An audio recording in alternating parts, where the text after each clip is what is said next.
i7 ગુજરાતનો અવાજ। નમસ્કાર દર્શક મિત્રો, i7 ન્યૂઝ ગુજરાતીની સાથે હું છું આપની સાથે પાયલ બામભણિયા। તો જોઈએ આજના મહત્વના સમાચાર।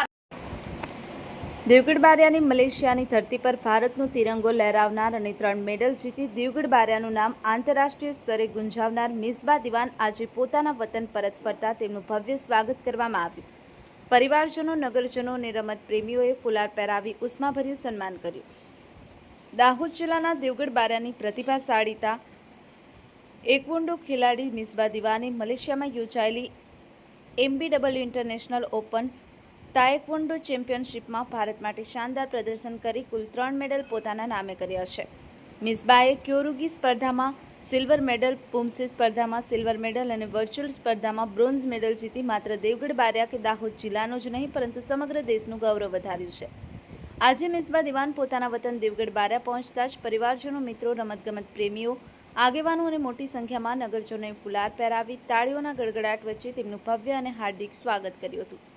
આ પ્રસંગે ઉપસ્થિત આગેવાનોએ મિસબાની ઐતિહાસિક સિદ્ધિને બિરદાવી હતી અને ભવિષ્યમાં વધુ આંતરરાષ્ટ્રીય સ્પર્ધાઓમાં ભારત માટે વધુ મેડલ જીતી દેશનું ગૌરવ વધારવાની શુભેચ્છાઓ પાઠવી હતી।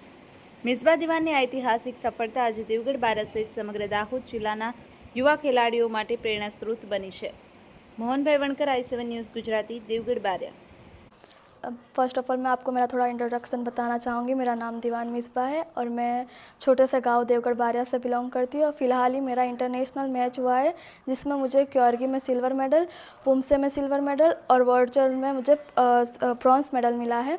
तो मैं फ़र्स्ट ऑफ़ ऑल मेरे पेरेंट्स और मेरे कोच की बहुत थैंकफुल हूँ कि उन्होंने मेरे को इतना सपोर्ट किया।